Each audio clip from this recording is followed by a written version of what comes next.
came in during the Biden years, the Biden disasters, and we stopped that. We stopped it down to zero. Hard to believe, but the numbers come out every month. They come out 0, 0, 0. People don't come anymore because they know they're not going to get through. So we had caravans with 10, 15, 20, 25,000 people coming up from countries. And remember, I know these people. I know the leaders of the countries. They're smart, and they're cunning, and they're streetwise. And they would put their people that were from prisons in there. They would put their murderers in there. And they'd put a lot of bad people. And they'd also put people that just didn't work. They'd put all of their welfare recipients in there. And they'd send them into our country. And all of that stopped. And many of those people are now brought back. Many of the murderers, 11,888 were murderers. I say it all the time. 50% of them were, they murdered more than one person, 2, 3, 4, which 7 people murdered into our country. They let them into our country. It's a sin that should never be forgotten. So it's a much different country right now. We're respected by everybody. Everybody in the world respects. We just got back from China, as you know. Some of you were with us. And President Xi was great.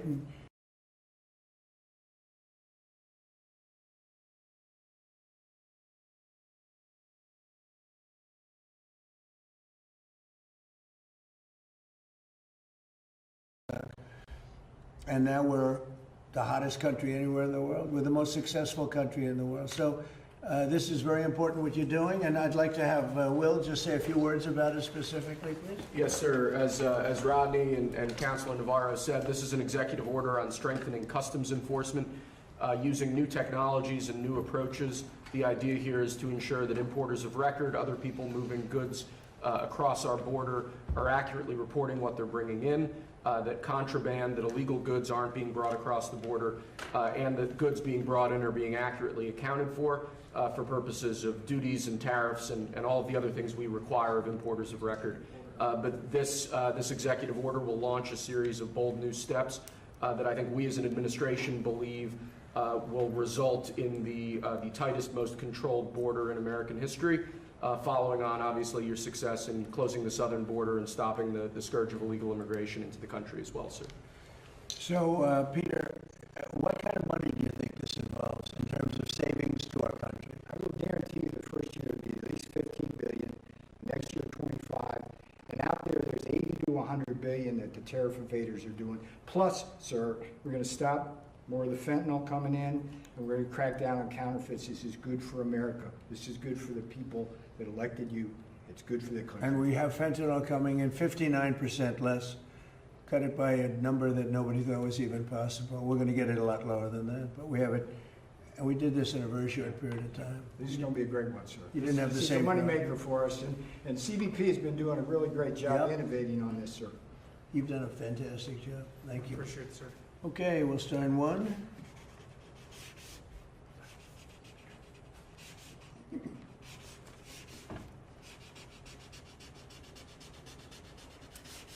Oh, that's a good one.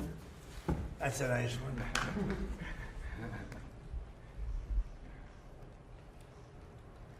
Okay, what else do you have? This is another executive order on reforms to the federal workforce, sir. Currently, with respect to many policymaking positions in the departments and agencies across government, we lack the ability, because of existing personnel rules, to effectively discipline or promote people who are in policymaking roles. This executive order follows on a number of previous executive orders. The end goal is making the federal workforce more accountable and ensuring that people, particularly in policymaking roles, aren't unaccountable to the wishes of the administration. And the reason for this was what? Whose idea was that? James Shirk, who's here from Domestic Policy Council, can Would speak you like to to say something? Come on, you did a great job at this. Thank you, sir. It's been a long-standing problem that it's almost impossible to fire a federal employee, even in cases of serious misconduct. And as a result, if you have employees who are trying to undermine the wishes of the American people by pushing their own agenda or just incompetent at what they're doing, agencies have a long-standing difficult time getting rid of them. And that's a particular problem if you're in a senior policy influencing role where you're controlling the policies of the entire agency. What this does is basically treats those employees like private sector workers. They're going to be hired on the basis of merit and competence, but if they're messing up, then they can be removed quickly rather than taking a year longer to get rid of them.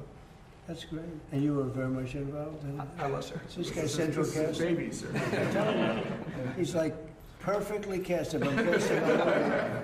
You couldn't have done that any better. Were you nervous? A little. Good job. Thank you, sir. Would anybody else like to say anything? About either one? What about you? Come on over here. Come on, can you top it? You don't have to.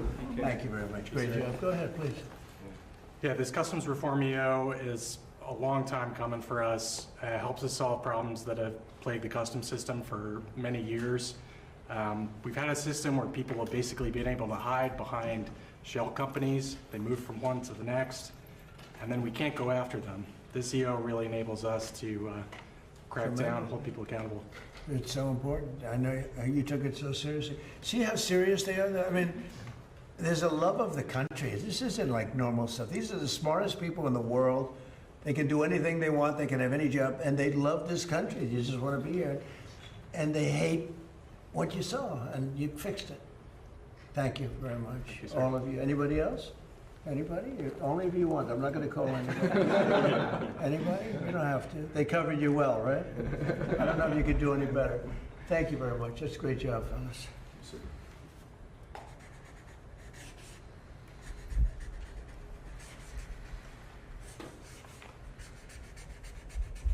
It's a big one. Okay, thank you. Pulitzer Prize winner over there. I got the great Pulitzer Prize winner. Okay, thank you very much. That's great. Thank you, Mr. President. Do you have any questions on this? Mr. President. Mr. President, given Iran's attacks on Kuwait, this latest attack on Kuwait, is the ceasefire with Iran still on? Well, you know, there's a reason for everything. And we hit them pretty hard the night before, and actually last night. And when it was explained to me, I said, all right, so we'll do that. But we've been hitting them pretty hard, a little bit. So there is a reason for certain things, and there's usually a reason that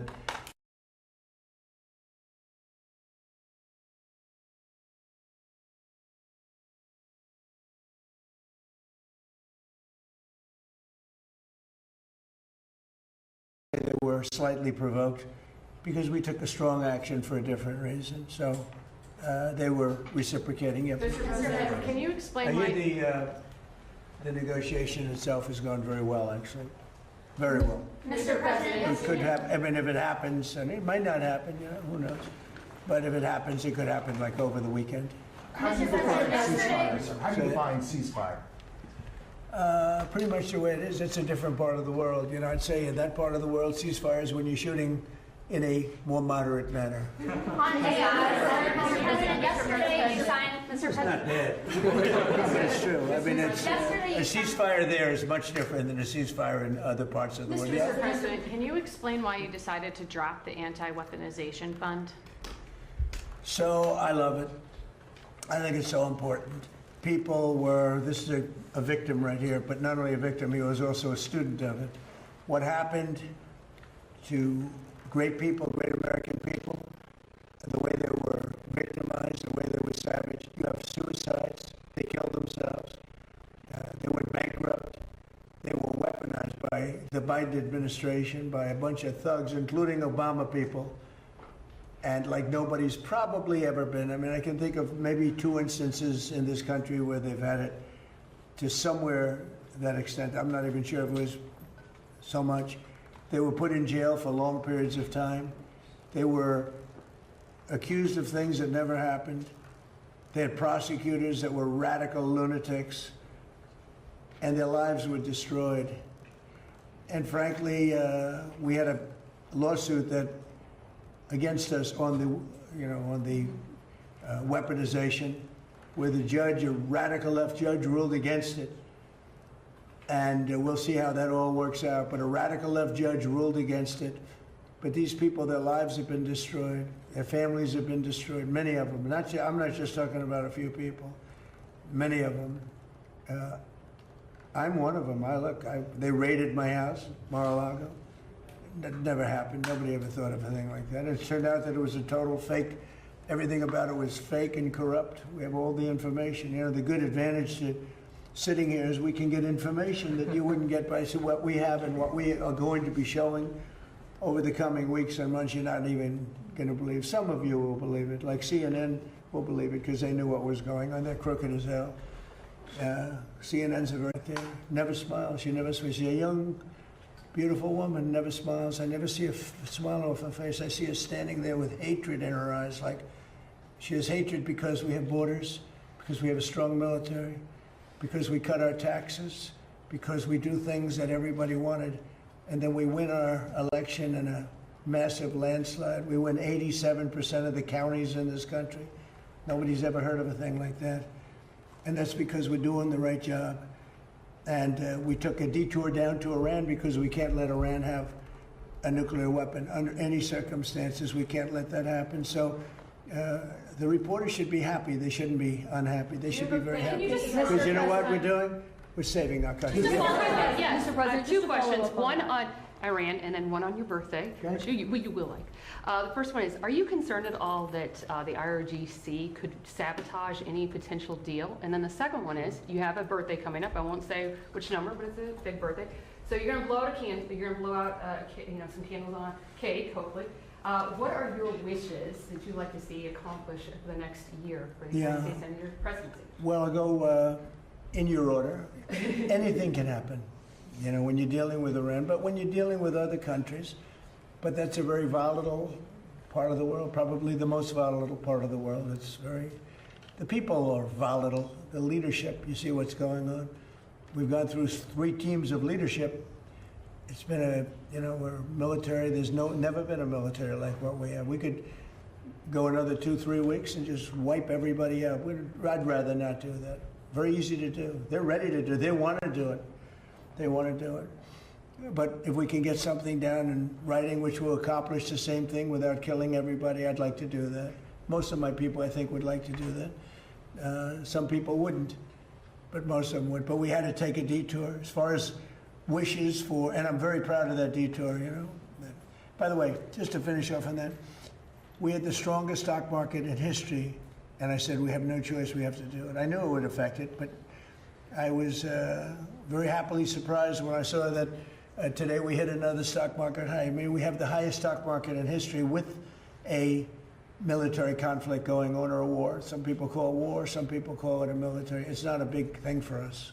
We have a great military, it's not a big thing for us. But if I didn't do that, I spoke to people like Peter, great financial people, Scott and Howard and lots of others. I said, you know, we just hit the greatest stock market in history. Everyone's 401ks are the highest they've ever been.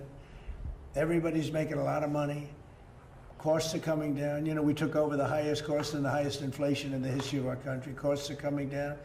Everything's good. And I hate to tell you this, but we've got to take a little detour and go down to a place called the Islamic Republic of Iran. And we're going to have to stop them from having a nuclear weapon. That's what we've done. And they've agreed to that. By the way, if they sign the agreement, they will have agreed to, we will not have a nuclear weapon or bomb. We will not.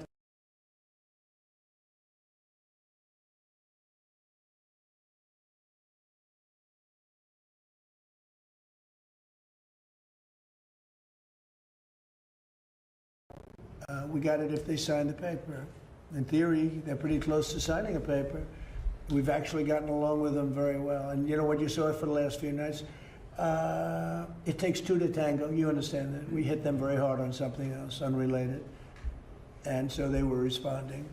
But, and not very strongly. As far as birthday, as far as wishes, I want to just, we have a phrase, I think it goes down, I would think, in the history of our country, maybe the history of the world, is the greatest slogan or phrase ever. Make America great again. That's all I want. I want to make America great again. I think we've come a long way. I think we're the most respected country in the world right now. By far, the most respected. President Xi told me, I was talking about, he's a friend of mine, he's a good man. I hate to say it because the press goes and they say, oh, we called him a good man. He is a good, he's He's for China, I'm for the USA, you know? It's like one of those things. But we do very well now with China. When I came here, we're not doing well with China. My first term, when I inherited that, it was like what China was doing to us was incredible. I don't blame China. They took advantage of stupid people, really stupid people. So we're doing great. But the phrase, make America great again, that's all I want. Very simple phrase to think of. And I think it's the greatest in the history. I would say that's probably the greatest phrase in the history of the world, not only here. There's never been anything like it. Make America great again. That's what I've done, and we've made it great. In fact, in a way, I want to use it because I would never give it up. MAGA is too good. It's too good. It really is the Republican Party. That's why we're doing so well. That's why we, if you look at the Republican Party from before I came till now, this is a much different party. It's a much bigger party. We have many, many more people. And I think the thought, the mind, the thought is much different than it was 10 years ago. It's been, it's amazing. A much more powerful party, much different party, and a much more impactful party. Thank you very much. On America, two questions on Iran, Go ahead. First, you said last week that the U.S. would go in and dig out the buried nuclear material in coordination with them. Right. Did That's Iran possible. actually agree to that? Well, it depends on what day you're talking about. They did agree, and put then that out on sometimes Friday. they agreed. Well, that's what I'm saying. That's one of the things we talk about. It's very overrated. I'm the one that overrated it. I thought, to me, it was important. To other people, it's not important, because those beautiful B-2 right here, the B-2 bombers, they obliterate. Maybe it was an obliteration. They knew, I mean, before the pilots even came back home, before anybody saw the site. But then the Atomic Energy Commission went, they said it was obliterated. That stuff is buried underneath a mountain that virtually collapses. Very, very hard to get it. But nevertheless, I want to get it. We're the only ones, us and probably China are the only two countries that have the equipment where you can do that. So, yeah, I want to get it. We have, at different times, they've changed their mind a couple of times.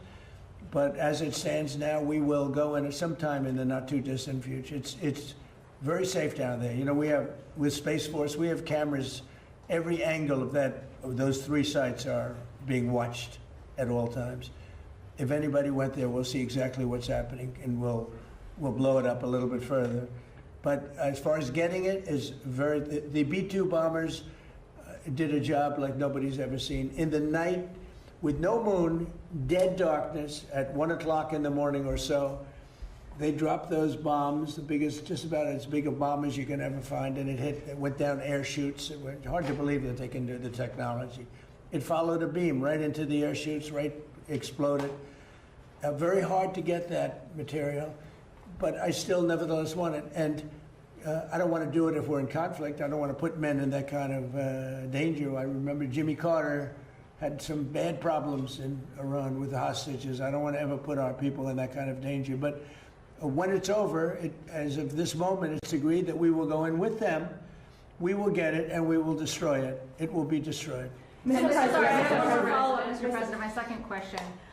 Is it possible to get to a deal with Iran, whether to go in and do that or to open up the Strait of Hormuz without seeing an Israeli cessation of their hostilities in Lebanon? I think it would. We're trying to separate it. I mean, you look, it's a very different kind of a thing. We actually spoke with Hezbollah for the first time ever. We didn't know they spoke. And they agreed yesterday they're not going to shoot. Israel's not going to shoot. We're just going to see. But I'd like to separate it. I'd like to have a separate thing, because it is separate. But Israel, hey, look, they've been a great partner. Bibi Netanyahu's been, for me, a great partner. For other people, not so good. For me, he's been very good. We were very effective, what we've done. And they needed us. They couldn't have done it without us. Couldn't have even come close. And they needed us, and they got us to help them with a real problem, because Iran was a real problem, a big problem, a worldwide problem, because they wouldn't have stopped with Israel. They would have blown up the Middle East. And you saw that by the rockets. All those rockets that went to the five, mostly for the most part, the 5 countries outside of Israel, Those rockets were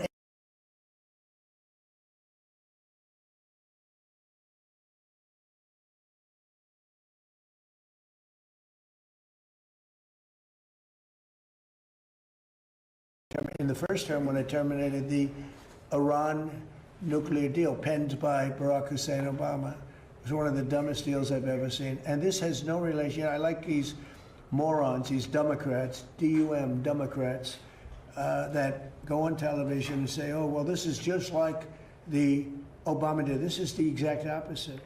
This is no path to a nuclear weapon. That was an absolute path to a nuclear weapon that you couldn't have done anything about. This is the exact opposite. They gave billions and billions of dollars to Iran, including 1.7 billion put into a Boeing 757 with the seats taken out because there wasn't enough room if you left the seats, with 1.7 billion in cash taken from the banks in DC, Maryland, and Virginia, and flown to Iran. 1.7 in green cash, and then tens of billions of dollars given to Iran by our government. Frankly, they picked the wrong country, but maybe we're going to be getting along with Iran. We're going to find out. You know, there is a good possibility, I think, because without the bombing, that wouldn't have worked, without the blockade. The blockade is the most powerful thing. I think the blockade maybe has more impact than the bombing has.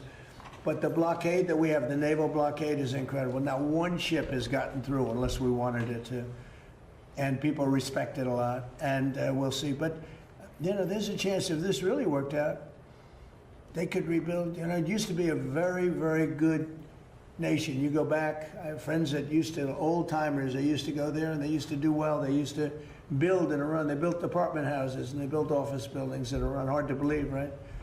But there's a chance that maybe that comes back. But whether it comes back or not, I think we have a very powerful deal that we're negotiating. The exact opposite as the Obama deal. The Obama deal was a disgrace.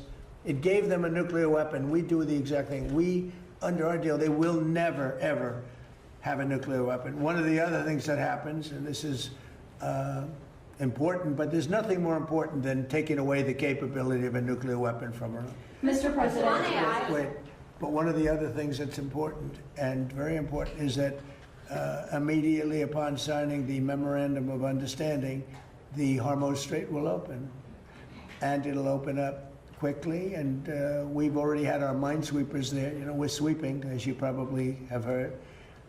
And these are underwater minesweepers, a great, amazing technology. They're underwater because usually when you're looking for mines, that usually means you have some dangerous characters out there. That's why, so we're underwater, but we've swept mines, and we've gotten most of them, we think. So, but the Hormuz Strait will open immediately upon signing. Now, that's subject to a couple of areas being cleaned out also of mines, which we don't think there are any. So it'll happen very quickly, and we'll take the southern route anyway. But immediately upon signing, we open up the Hormuz Strait. Mr. President, just to clarify on what you said, excuse me, Mr. President, just to clarify on what you were asked earlier, is the $1.8 billion DOJ fund dead, or is it on hold? It's, I'd have to ask the lawyers, I don't know. I know one thing, the weaponization, are you talking about the weaponization fund? Yeah, what's your decision? The weaponization fund, as far as I'm concerned, was a beautiful thing. It was something I didn't make it, but I heard that. I thought that was the greatest thing because people like you have abused our people so badly. The fake news like CNN, like the New York Times, and like others have abused our people. Wait a minute, be quiet. Have abused our people so badly, and you should be ashamed of yourself. You used to be a conservative. She was a conservative from Alabama. Can you believe it? But CNN, in particular, CNN does such false reporting. But now they have new ownership, so maybe it'll straighten it out. I doubt it. But it's hard to straighten garbage out. But CNN has abused, and others have abused so badly. People, these are people that are great people that were destroyed. Their families have been destroyed. Many suicides. They committed suicide. People that went there with love. They went there with love. You know, when I made that speech early in the day, tremendous crowd. I hate to say because they'll say, oh, I was wrong on the number, but I believe it's the largest crowd I've ever spoken to by twice. the biggest crowd, I think, bigger than the inaugurations, bigger than anything. And there was so much love and friendship. It was the most amazing thing. People were crying. But They were like, Republicans wait a on the minute, Hill were let me upset finish, that let me the people who finish, beat up cops let me were finish. eligible. And those people have been abused by you and by others and by the politicians, by the Democrats. They're dumb people. They want to have open borders. They want to have transgender mutilization of your children. They want to have men playing in women's sports. They want to have high taxes. They turned down, you know, they fought us on the tax bill, and they fought us because they want people to pay high taxes because they're crazy. There's something wrong with them. There's something wrong with you. It's a shame. Yeah, go ahead, Mr. please. President, thank you so much. On communism, today has some stern words on communism on I just wrote social. that. Did you like it? Did you think it was well written? Well, it's certainly very meaningful to a lot of Americans who Well, I'd voted read for it. Do you want to because read it? Do you have it? You could read it. It's on Truth. I just Sure, wrote yes, it. for sure. I just Pull it up. felt I've seen what's going on with communism, and I see this country. Read it. I'd love to have you. Sure. Thank You you. wrote that quote, communists always do well with the voters, or as they would say, the people in the early years. But in the end, the country, state, or city goes to hell. Great violence proceeds at levels never seen before, and the entity dissolves into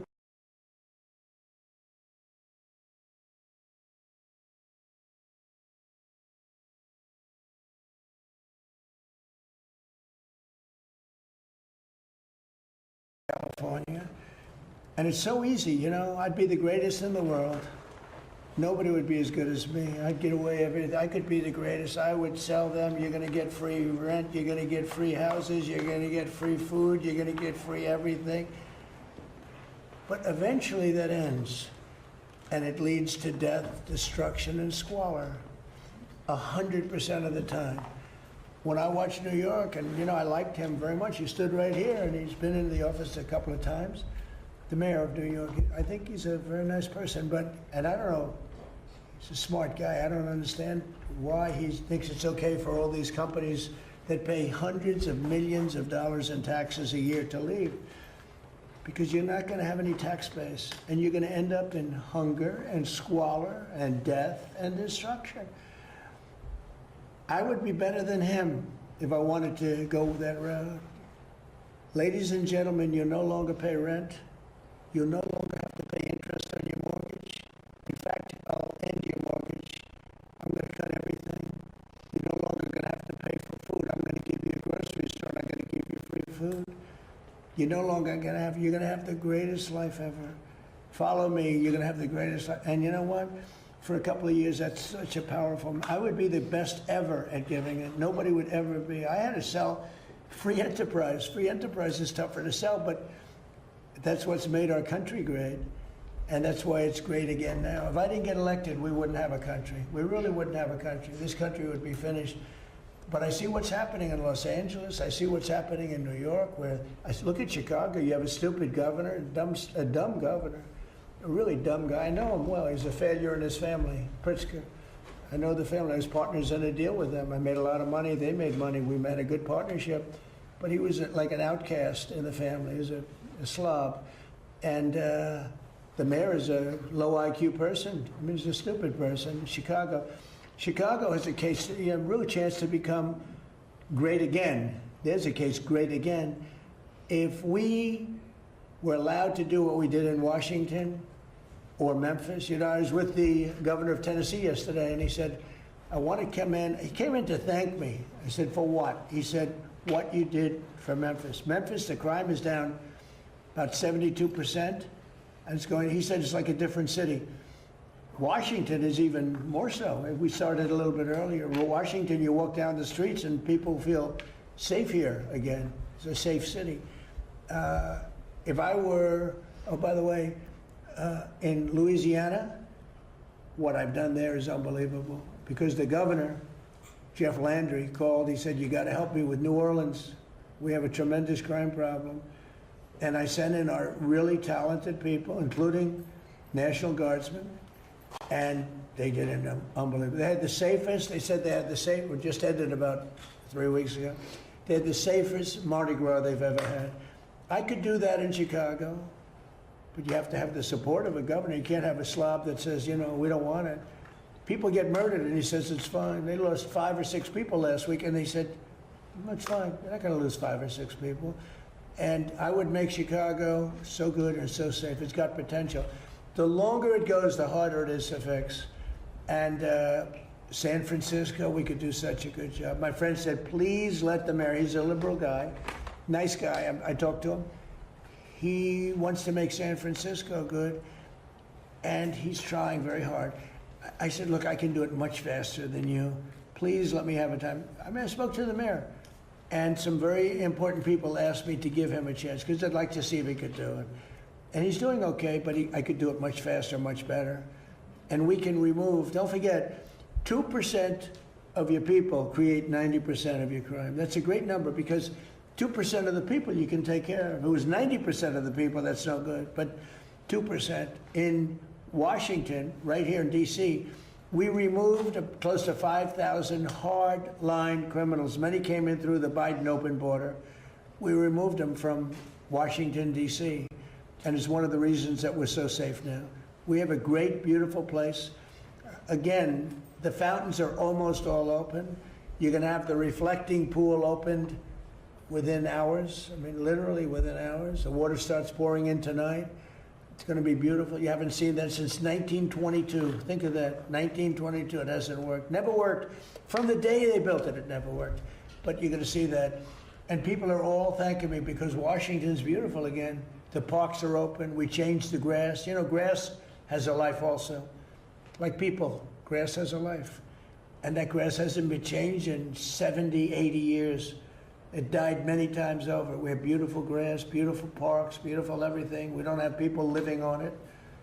And Washington, D.C., in a matter of 14 months, Washington, D.C. is like a different place. If people are coming here, you know, the restaurants were all going out of business, as you know, because you use the restaurants. And now the restaurants are hot. In fact, if anything, we don't have enough restaurant space. They're all reopening. It's become vibrant. It's a beautiful thing to watch, and I am honored that I've been able to do it to our nation's capital. Thank you very much, everyone. Thank you, press. Thank you, press. Thank you, press. Thank you, press. Thank you.